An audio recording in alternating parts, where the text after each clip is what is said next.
want to state that I support this motion entirely without putting or proposing to put a comma or full stop on any ground that has been placed, Honorable Speaker.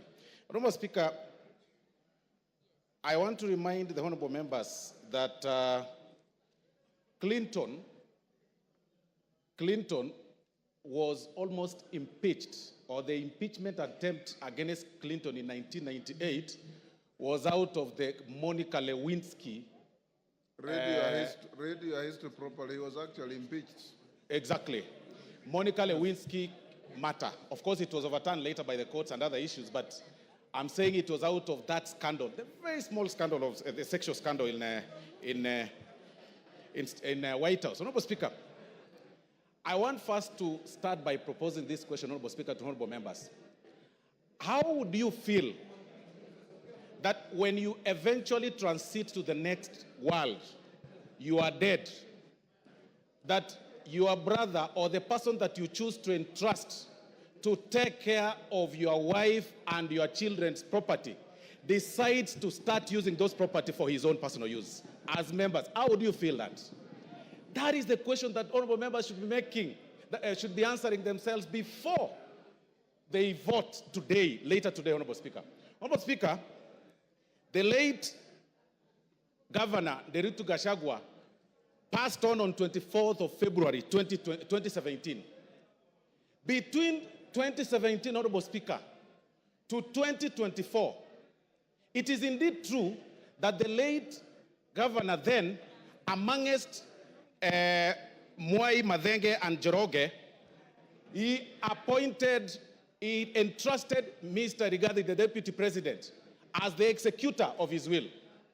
But, Honorable Speaker, between 2017 and 2024, the property that, and this is, Honorable Speaker, is in the documents that Mwengi Mutusa has shared, Honorable Mwengi Mutusa has shared with us and tabled in this house, that between 2017 and 2024, he's been able to alter or tamper with those companies, make himself directors in some of those companies, transfer some of those properties to himself, disinherit some of the beneficiaries, the kids of the late, and put them to himself. And then one particular case, Honorable Speaker, is the Olive Garden Realtors, Honorable Speaker, that was actually altered on 2nd of March 2022, using the position of power to his own advantage, Honorable Speaker.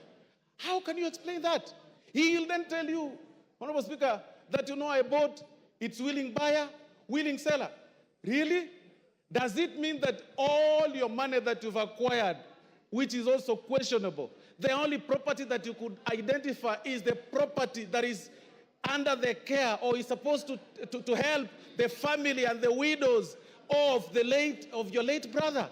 How wicked can we be? Then you come in full glare of camera and tell the members of the public that please let my brother rest in peace. I decided to hold this property in trust for them, when the brother, the kids, the widows, and the daughters and sons of the late are languishing in poverty and complaining and crying.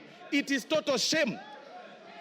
You cannot use your position for that. Honorable Speaker, these are practical examples, and I'm telling honorable members to acquit themselves and go through ground 7, Honorable Speaker. It is actually on page 16 to 30. This is nothing but gross violation of the law, Honorable Speaker, taking advantage of their own power, Honorable Speaker. Honorable Speaker, and even to prove that, you will realize that those companies, by the time the companies were some of them were being registered, the new ones, and the time the transfer of these properties were taking place, Honorable Speaker, the whole thing is actually contemporaneous. You need not to be a rocket scientist to know that clearly this is fraud and this is this was taking advantage of the late. I want to remind the Honorable Deputy President of the good book in the book of Proverbs chapter 15, verse 25, that the Lord will tear, that's what the Bible says, that the Lord will tear down the house of the proud, but he will establish the boundary of the widow. That is why we are here today. If there is no other reason that has brought us here, Honorable Speaker, it is to protect the family that is being disinherited of their property under coercion, blackmail, and threats. If there is no other reason, Honorable Speaker. And that is why, Honorable Speaker, even it's actually biblical again. In the good book, Honorable Speaker, of the book of Exodus 22:22, that do not take advantage of the widow, do not take advantage of the fatherless. If you do, and they cry to me, I will certainly hear their cry. And my anger will be aroused, and I will kill you with the sword. Today, we are using the sword today here to protect, and it is biblical, it is religious. Today, we are using the sword to impeach you, just to protect the children that are suffering, that you threatened, that you blackmailed, that you told that if you dare speak or utter a word, I am the Deputy President of Kenya, elected by 7.2 million people. I will finish you. Finish who? We will finish you today in this floor of the House. Honorable Speaker, I mean, there is nothing more for me, Honorable Speaker, on this matter. There is nothing more than cabinalism. I mean, really, like you are left under the care of the properties of your brother. Then you take them to your advantage. Your immediate brother. Then on TV you tell us that, you know, in the will, my brother gave me, and then he gave my wife, then he gave my sons. What about his children? What about his widows? What about his sons? What about, how proudly can you say that you are only enjoying the property of your brother? For that reason alone, Honorable Speaker, we say Gachagua must go. If there is no other reason, today, Gachagua must go. Honorable Speaker, I relate this case with the case of, I relate this matter, Honorable Speaker, with the Spelunchian explorers case, Honorable Speaker, where the members... Yes, Kipchumba. Timothy Kipchumba. Honorable Speaker, I rise pursuant to Standing Order number 91 on the issue of statement of facts. Honorable Speaker, is it in order for the Honorable Soro to claim that the Honorable Rigathi Gachagua disinherited the wife of the late brother? Honorable Speaker, can he table the facts before this House that he disinherited? Honorable Kipchumba. Order, Osoro. Honorable Kipchumba.